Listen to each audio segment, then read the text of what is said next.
அஸ்ஸலாம் அலைக்கும் வரஹ்மத்துல்லாஹி பரகாத்துஹு. அல்லாஹும்ம சல்லி அலா முஹம்மதின் வாலாலி முஹம்மதின் கமா சல்லைத்த அலா இப்ராஹிம வாலாலி இப்ராஹிம இன்னக்க ஹமீதுல் மஜீத். அல்லாஹும்ம பாரி அலா முஹம்மதின் வாலாலி முஹம்மதின் கமா பரக்த அலா இப்ராஹிம வாலாலி இப்ராஹிம இன்னக்க ஹமீதுல் மஜீத். எல்லோரும் எப்படி இருக்கீங்க? எல்லோரும் நல்லா நலம் பெறவும் எல்லாருக்கும் எல்லா நலனும் கிடைக்கிறதுக்கும் நான் அதிகமாக அல்லாஹ்விடம் துவா செய்து கொள்கின்றேன். இன்றைக்கி நம்ம வீடியோவில் பார்க்க போகிற தலைப்புன்னு என்னன்னு கேட்டிங்கன்னா, நம்ம இப்போ காலகட்டத்துக்கு நமக்கு எல்லாருக்கும் தேவைப்படுறது, நம்ம இம்மை மறுமை தேவைக்காண்டி நம்ம துவா செய்யணும்னு நினைப்போம். அந்த துவா உடனே ஏற்றுக்கொள்ளப்படணும்னு நினைப்போம். அதுக்கு சிறந்த 10 நேரங்கள் அல்லாஹ்வோட தூதர் நமக்கு கற்றுக் கொடுத்துருக்காங்க. அந்த நேரத்தை பயன்படுத்தி நம்ம என்ன செய்யலாம், நம்ம இறைவன்கிட்ட துவாக்களை கேட்டு உடனே கபூல் ஆகிறதுக்கு நம்ம முயற்சி செய்யலாம். இன்ஷா அல்லாஹ் அதை தெரிஞ்சுக்கலாமா? வீடியோக்குள்ளே போகலாமா? இன்ஷா அல்லாஹ். அதாவது நபிகள் நாயகம் ஸல்லல்லாஹு அலைஹி வஸல்லம் சொன்னாங்க, இறைவனை ஒவ்வொரு இரவிலும், அதாவது கேட்டிங்கன்னா நம்ம படைத்த இறைவனை நம்ம தஹஜத் நேரத்தில், அதாவது தஹஜத் நேரத்தில் யார் எந்திரிச்சு தன்னோட இறைவன்கிட்ட எந்த தேவைகளை கேட்குறார்களோ அவர்களுக்கு அது நிறைவேற்றப்படுகிறது. நபிகள் நாயகம் ஸல்லல்லாஹு அலைஹி வஸல்லம் சொன்னாங்க, எங்கள் இறைவா ஒவ்வொரு இரவிலும், இரவில் 3ல் ஒரு பகுதி இருக்குது பார்த்தீங்களா, இருக்கும்போது கீழ்வானத்துக்கு இறைவன் வர்றானா, யார் என்னிடம் துவா செய்கிறாங்களோ நான் ஏற்றுக்கொள்கின்றேன், யார் மன்னிப்பு கேட்குறாரோ நான் மன்னிக்கிறேன் என்று கூறானா. இது பார்த்திங்கன்னா புகாரியில் 1145வது ஹதீஸாக இடம்பெற்றிருக்கு. அதாவது நபிகள் நாயகம் ஸல்லல்லாஹு அலைஹி வஸல்லம் சொன்னாங்க, இரவில் ஒரு பகுதி, அப்போ 3ல் ஒரு பகுதினா தஹஜத் நேரம் 3:30 மணிலேருந்து வாங்க சொல்கிறதுக்கு ஒரு 1/4 மணி நேரத்துக்கு முன்னுக்கு வரைக்கும் வச்சுக்கலாம். அந்த நேரத்தில் நம்ம எந்திரிச்சு பெரும்பாலான மக்கள், அல்லாஹ் பாதுகாத்த மக்களை தவிர எல்லோரும் நம்ம என்ன செய்கிறோம், பஜருக்கு எந்திரிக்கிறதே நமக்கு ரொம்ப கஷ்டமாக இருக்குது. தஹஜத்துக்கு எந்திரிக்கணும், இன்ஷா அல்லாஹ் நம்ம நிய்யத் வைக்கணும். அப்போ என்ன செய்யணும், அந்த தஹஜத்து நேரத்தில் எந்திரிச்சு நம்ம உது செஞ்சு நம்ம ரப்புட்ட என்ன தேவைகளை நம்ம கேட்குறோமோ, உதாரணத்துக்கு உடல் ஆரோக்கியம், குழந்தை பாக்கியம், அது மட்டும் இல்லாமல் பிள்ளைகளுக்கு நல்ல மாப்பிள்ளை பொண்ணு கனவு நல்லா அமைய, இப்படி இம்மை தேவை மறுமை தேவைகளை யார் கையேந்தி கேட்குறாங்களோ அவங்களுக்கு நான் கொடுக்குறேன்னு படைச்ச ரப்பு சொல்கிறேன். அதாவது நபிகள் நாயகம் ஸல்லல்லாஹு அலைஹி வஸல்லம் கூறினார்கள், இறைவன் அதாவது வானத்தில் கீழ்வானத்துக்கு இப்படி சொல்லிக்கிட்டே இருக்கேன், நான் விடிகிற வரைக்கும் யார் என்கிட்ட எதை கேட்குறாங்களோ, அதாவது பஜருக்கு வாங்க சொல்கிற வரைக்கும் அவர்களுக்கு நான் தர்றேன்னு சொல்கிறேன். ஆனால் பெரும்பாலான மக்கள் நம்ம என்ன செய்கிறோம், அந்த நேரத்தை மிஸ் பண்ணிவிட்டு நம்ம நல்லா தூங்குகிறோம். பஜருக்கு அல்லாஹ் பாதுகாத்த மக்கள் தான் எந்திரிக்கிறாங்க, நிறையா பேர் சைத்தான் வழி கெடுத்துறாங்க. அப்போ இது ஒரு சிறந்த நேரமாக இருக்குது தஹஜத் நேரம். அடுத்து கேட்டிங்கன்னா, தொழுகையில் சஜிதாவில் இருக்கும்போது, அதான் நபிகள் நாயகம் ஸல்லல்லாஹு அலைஹி வஸல்லம் சொன்னார்கள், அடிமை தனது இறைவனுக்கு மிக அருகில் இருப்பது சஜிதாவில் தான். ஆகவே அதில் அதிகமாக துவா செய்யுங்க. ஹதீஸ் பார்த்திங்கன்னா முஸ்லீமில் 482வது ஹதீஸாக இடம்பெற்றிருக்கு. அப்போ நம்ம என்ன செய்யணும், அந்த நேரத்தில் நம்ம ஒவ்வொரு ஃபர்லு தொழுகைக்கும் நம்ம என்ன செய்கிறோம், அதிகமாக நம்ம ஒவ்வொரு ஃபர்லு தொழுகைக்கு பிறகு கேட்க துவா கண்டிப்பாக ஏற்றுக்கொள்ளப்படுகிறது. இருந்தாலும் நம்ம சஜிதாவில் நம்ம அல்லாட்ட அதிகமாக நம்ம இம்மை மறுமை தேவைகளை கேட்கக்கூடியவங்களாக இன்ஷா அல்லாஹ் இருக்கணும். சஜிதாவில் நம்ம தொழுகை முடிஞ்சோன்னா சஜிதாவில் நம்ம துவா செய்யக்கூடியவங்களாக இருக்கணும். அடுத்து தொழுகை முடிஞ்சோடனே நம்ம என்ன செய்யலாம், துவா செய்யலாம். நபிகள் நாயகம் ஸல்லல்லாஹு அலைஹி வஸல்லம் சொன்னாங்க, தொழுகை முடிந்த உடனே, அதாவது தொழுகை முடிஞ்ச உடனே ஒவ்வொரு ஃபர்லுக்கு அப்புறம் நம்ம துவா ஏற்றுக்கொள்ளப்படுது. அடுத்து வெள்ளிக்கிழமை நபிகள் நாயகம் ஸல்லல்லாஹு அலைஹி வஸல்லம் கூறினார்கள், வெள்ளிக்கிழமை ஒரு நேரம் உண்டு. அந்த நேரத்தில் ஒரு முஸ்லீம் அல்லாஹ்விடம் எதை கேட்குறாரோ அல்லாஹ் அது நிச்சயம் வழங்குவான். முஸ்லீமில் 882வது ஹதீஸாக இடம்பெற்றிருக்கு. இதை பெரும்பாலான அறிஞர்கள் சொல்கிறாங்க, அது அசர் தொழுகைக்கு பின்னே இருக்கலாம், இல்லை சூரிய அஸ்தமருக்கு முன்னே இருக்கலான்னு. அடுத்து கேட்டிங்கன்னா, மெயினான நேரம் ஒவ்வொரு நம்ம வீடு பக்கத்தில் பள்ளியாசில் இருக்கலாம், நம்ம காதில் வாங்கு சத்தம் கேட்கலாம். அந்த வாங்கு சத்தம் கேட்டு முடிஞ்சோன்னா வாங்குக்கும் இக்காமத்திற்கும் இடையே கேட்கப்படும் துவா கண்டிப்பாக ஏற்றுக்கொள்ளப்படுகிறது. ஏன்னு கேட்டிங்கன்னா, நபிகள் நாயகம் ஸல்லல்லாஹு அலைஹி வஸல்லம் சொன்னார்கள், வாங்கு சத்தத்தை கேட்டால் நீங்கள், அதாவது ஸலவாத் ஓதிட்டு என் மேலே வாங்கு துவாவை ஓதிட்டு நீங்கள் உங்கள் இம்மை தேவைகளை மறுமை தேவைகளை உங்கள் இறைவன்கிட்ட கேளுங்க. அப்போ அல்லாஹ் உங்களுக்கு என்ன செய்வான், அந்த நேரத்தில் சொர்க்கத்தோட வாசல் திறக்கப்பட்டிருக்கும். நீங்கள் இம்மை மறுமை தேவைகளை அல்லாஹ்வோட கேட்டு பெற்றுக்கொள்ளுங்கன்னு நபிகள் நாயகம் ஸல்லல்லாஹு அலைஹி வஸல்லம் சொன்னாங்க. அதனால் அந்த நேரத்தையும் நம்ம பயன்படுத்திக்கலாம். அடுத்து கேட்டிங்கன்னா மழை பெய்கிற நேரம். நபிகள் நாயகம் ஸல்லல்லாஹு அலைஹி வஸல்லம் சொன்னார்கள், 3 துவாக்கள் அதாவது உடனே ஏற்றுக்கொள்ளப்படும். ஒன்று நோம்பாளின் துவா, அடுத்து நீதிமிக்க அரசனின் துவா, அடுத்து மழை பெய்கிற நேரத்தில் கேட்கும் துவா. இது திருமதியில் 3598 ஹதீஸாக இடம்பெற்றிருக்கு. இப்போ மழை பெஞ்சிக்கிட்டு இருக்குது. அப்போ நம்ம என்ன செய்யணும்? துவா செய்யணும். அல்லாட்ட இருக்கிறவங்களை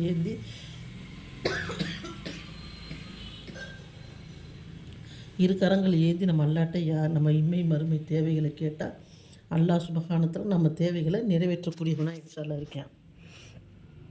அடுத்து மெயினானது நமக்கு எல்லாருக்குமே தெரியும், நோன்பு திறக்கிற நேரத்தில் கேட்கப்படும் துவா.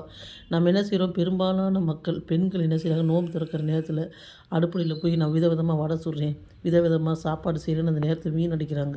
அப்புறம் வருஷமெல்லாம் என்ன செய்கிறாங்க? கஷ்டப்படக்கூடியவங்களாக இருக்காங்க. அப்போ நம்ம நோன்பு திறக்கிறதுக்கு ஒரு 1/4 மணி நேரம் 20 நிமிஷத்துக்கு முன்னுக்கு உட்காந்து குடும்பத்தோடு நம்ம அனைவரும் நம்ம இம்மை மறுமைகளை தேவைகளை கேட்டு நம்ம பெறக்கூடியவங்களாக இருக்கணும். மூசா அலைஹிஸ்ஸலாம் அவர்கள் அல்லாவோட பேசிக்கிட்டு இருந்தாங்க. அப்போ மூசா நபி கேட்டாங்க, யா அல்லாஹ், உனக்கும் எனக்கும் எத்தனை தூரத்துக்குலேருந்து நம்ம பேசுகிறோன்னு கேட்டப்போ அல்லாஹ் சொன்னான்னா 70 திரைக்கு அப்பால் பேசுகிறோம்னு. அப்போ அல்லாஹ் சொன்னான்னா, அதாவது உனக்கும் எனக்கும் 7 திரைகளுக்கு அப்புறம் நம்ம 70 திரைக்கு பின்னுக்கு நான் பேசுகிறேன். ஆனால் முகமது நபின்னு ஒருத்தர் அவரோட உம்மத் நோன்பு திறக்கும் நேரத்தில் அவங்க கேட்குறாங்க துவாவை, எந்த திரையுமின்றி நான் என்ன செய்கிறேன்? உடனே கேட்டு அதை ஏற்று உடனே தரேன்னு சொன்னாங்க. சுபஹானல்லாஹ். இதில் ஒரு விஷயம் புரிஞ்சுக்கணும். ஹலாலான உறவில் ஹலாமான நம்ம ஹராமை விட்டு தவிர்த்துட்டு ஹலாலான உறவில் அதாவது நம்ம ஹலால் முறையில் உணவு சாப்பிடணும், உடை இருக்கணும், நம்மளோட எல்லாமே இருந்துச்சுன்னா நம்ம துவா ஏற்றுக்கொள்ளப்படும் இன்ஷா அல்லாஹ்.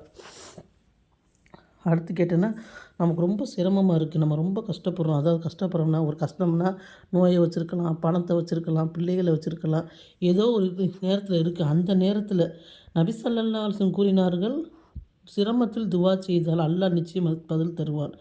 அதாவது ஹதீஸ் பார்த்திங்கன்னா 3382 ஹதீஸாக ஏற்பட்டிருக்கு. என்னன்னு கேட்டிங்கன்னா, ஒரு மனுஷரால் ஒரு மனிதர் பாதிக்கப்படுறார். இப்போ நம்ம அதுக்கு ரொம்ப கண்டிப்பாக பயந்துக்கிறணும். ஒரு மனுஷரை நம்ம நோய் ஒன்று செய்கிற மனசால், இல்லை பண ரீதியாக, இல்லைன்னா ஏதாவது ஒரு ரீதியில் நம்ம துவா செய்யணும். அவன் கஷ்டப்படுத்தினோம்னா அந்த மனிதர் 2 கரங்கள் ஏந்தி என்ன செய்கிறார்? துவா செய்கிறார். என்ன செய்கிறார் கேட்டிங்கன்னா, யா அல்லாஹ், இப்படி இந்த மனிதன் என்னை இப்படி நோகடிச்சிட்டேன், கஷ்டப்படுத்திட்டேன், நான் என்னால் பதிலுக்கு எதுவும் செய்ய முடியல அல்லான்னு அவன் கண்ணீர் விட்டு துவா செஞ்சானா, அந்த துவா எந்த திரையுமின்றி ஏற்றுக்கொள்ளப்பட்டு என்ன செய்ய அவருக்கு உடனே அல்லாஹ் பதிலளிக்கக்கூடியவனாக இருக்கேன். அதனால் மற்றவரின் அநியாயத்துக்கு பயந்து நம்ம நடக்கக்கூடியவங்களாம் இன்ஷா அல்லாஹ் இருக்கணும். ஒரு சம்பவத்தை நம்ம பார்க்கலாம் இன்ஷா அல்லாஹ். ஒரு மனிதர் என்ன செய்கிறாரு? மீன் பிடிக்கிறார். ஒரு வசதி இல்லாத ஒரு மீன்களை பிடிச்சிக்கிட்டு இருக்காரு. மீனை பிடிச்சிட்டு வீட்டுக்கு கொண்டு போகலான்னு இருக்கிறப்ப அங்கிட்டிருந்து ஒருத்தர் காரில் இறங்கி என்ன செய்கிறாரு? இங்கே பார்க்குறாரு, இவர் மீன் பிடிச்சிருக்காரு, நல்ல பெரிய பெரிய மீனாக இருக்குது. அந்த மீனை என்ன செய்கிறாரு? கேட்குறாரு. அப்போ அவர் சொல்கிறாரு, என் குடும்பத்திற்காக நான் கொண்டு போகிறேன்னு. ஏன்னா அப்படியா? அவர் கொஞ்சம் வசதியாக இருக்கார், நல்ல தாட்டியமாக இருக்கார். அதனால் என்ன செய்கிறாரு? அவர் ஏழாயமாக இருக்கார், பார்க்குறது கஷ்டப்படுறவராக இருக்கார் அந்த மீன் பிடிச்சவர். அது என்ன செய்கிறார்? அவர்கிட்ட படக்குன்னு என்ன செய்கிறார்? பிடுங்கிறார். உடனே ஒரு அல்லாட்ட துவா செய்கிறார், யாரெல்லாம் நான் என்னால் பலவீனமாக இருக்கேன், என்னை குடும்பத்துக்காண்டி கொண்டு போகிற இவரை என்னால் ஒன்றும் செய்யணும், நீ பார்த்துக்கண்டேன்னு சொல்கிறாரு. அப்போ அந்த மீனை கொண்டு போகிறப்ப அந்த மீன் என்ன செய்யுது? இவர் கையில் கிடச்சிருது. 4 வீட்டுக்கு போகிறாரு, இந்த மீனை என்ன செய்கிறார்? சமைச்சு சாப்பிட்றாரு, ஒன்றும் பிரச்சனை இல்லை. அப்புறம் பார்த்தா கையில் ஏதோ புண்ணு மாதிரி வருது. அதுக்கப்புறம் ட்ரீட்மெண்ட் பார்க்குறாரு, ஒன்றுமே இல்லைங்கிறாங்க. நாளாக வலி தாங்க முடியல, விரல் எடுக்கிறாங்க. கொஞ்ச நாள் சென்று பார்த்தா இன்னமும் வலி விடலை, அந்த கை வலிச்சுக்கிட்டே இருக்குது. அப்புறம் கையை எடுக்க வேண்டிய சூழ்நிலை ஆகுது. அப்புறம் டாக்டர்லாம் எல்லாம் செக்கப் பண்ணுறாங்க, எல்லாம் பண்ணியும் அவருக்கு என்ன செய்யலை, சரியாகலை. அப்போ உடனே என்ன செய்கிறாங்க? ஒரு அஜர்த் சொல்கிறாங்க, நீங்கள் ஏதாச்சும் அநியாயம் செஞ்சீங்கன்னா, இப்படி இருந்தீங்கன்னா உங்கள் உயிருக்கே கூட ஆபத்து வரலாம் அப்படின்னு சொல்லி அவர் யோசித்து பார்க்குறாரு. அப்போ தான் அவருக்கு ஞாபகம் வருது, தான் ஒரு மீனை ஒரு மனிதர் பிடுங்கிட்டு வந்தது. உடனே அவர் என்ன செய்கிறார்? அந்த மனிதனை சந்திப்பதற்காக போகிறாரு.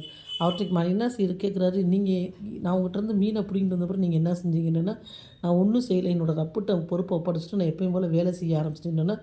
அப்போ தான் அந்த மனிதர் உணர்ந்தார், ஆனால் அநீதி இணைக்கப்பட்ட ஒரு துவா உடனே ஏற்றுக்கொள்ளப்படணும். உடனே அந்த மனிதர் கையை பிடித்து, நீங்கள் என்னை மன்னிச்சிடுங்க, நீங்கள் மன்னிக்கலைன்னா அல்லாஹ் என்னை மன்னிக்க மாட்டேன் அப்படின்னு சொல்லி என்ன செஞ்சாங்களாம்? மன்னிப்பு கேட்டாங்களாம். அப்போ நம்ம ஒருத்தவங்களுக்கு அநியாயம் செய்யக்கூடாது, அக்கிரமம் செய்யக்கூடாது. நம்மகிட்ட வசதி இருக்குது, நம்ம உடம்பு ஆரோக்கியத்தோடு இருக்கோம், நம்ம இதாக இருக்கோம்னு சொல்லி என்ன செய்யக்கூடாது, அக்கிரமமும் அநியாயமும் செய்யக்கூடாது.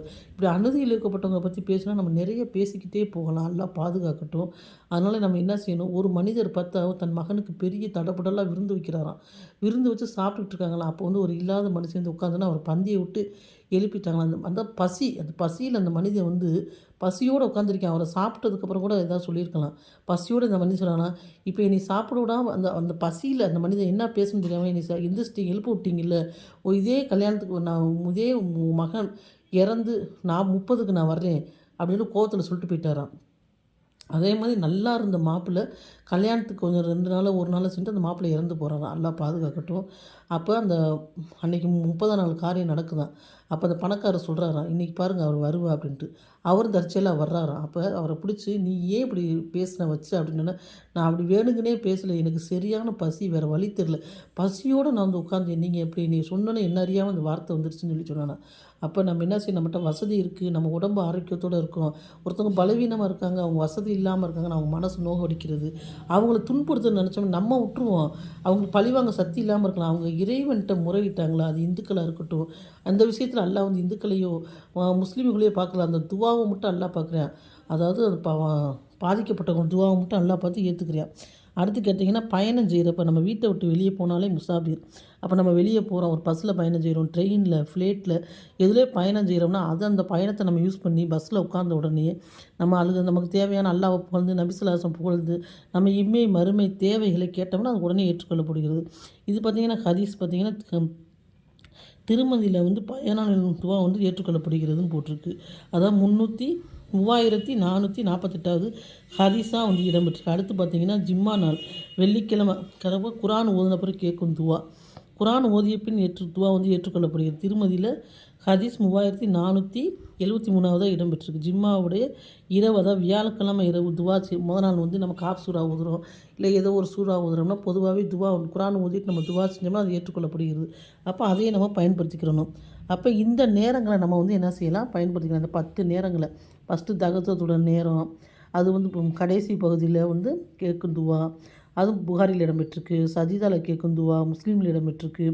தொழுகையின் முடிவில் அது கேட்குற துவா, தொழுகைக்கு முன்னுக்க முடிஞ்சனா ஒவ்வொரு ஃபர்லுக்கு அப்புறம் கேட்குற துவா, வெள்ளிக்கிழமை கேட்குற துவா, அதாவது வாங்குக்கும் இக்காமத்துக்கும் இடையில் கேட்குற துவா, மழை பெய்கிறப்போ துவா, நோன்பு திறக்கிற நேரத்தில் கேட்குற துவா, நம்ம துன்பப்படுற நேரத்தில், பயணம் செய்கிறப்ப, குரான் ஓதுறப்ப, இந்த 10 நேரத்தை நம்ம பயன்படுத்தி நமக்கு எவ்வளவோ தேவை இருக்குது, இம்மை மறுமை தேவை. இன்ஷா அல்லாஹ் இதை நமக்கு இந்த துவாக்களை நம்ம நேரங்களை துவா செய்யும் நேரங்களை பயன்படுத்தி துவா கேட்கலாமா இன்ஷா அல்லாஹ். இந்த வீடியோ பிடிச்சிருந்துச்சுன்னா லைக் பண்ணுங்கள், மற்றவங்களுக்கு ஷேர் பண்ணுங்கள், சப்ஸ்கிரைப் பண்ண மறந்துடாதீங்க. அஸ்ஸலாமு அலைக்கும் வரஹ்மத்துல்லாஹி வபரகாத்துஹு.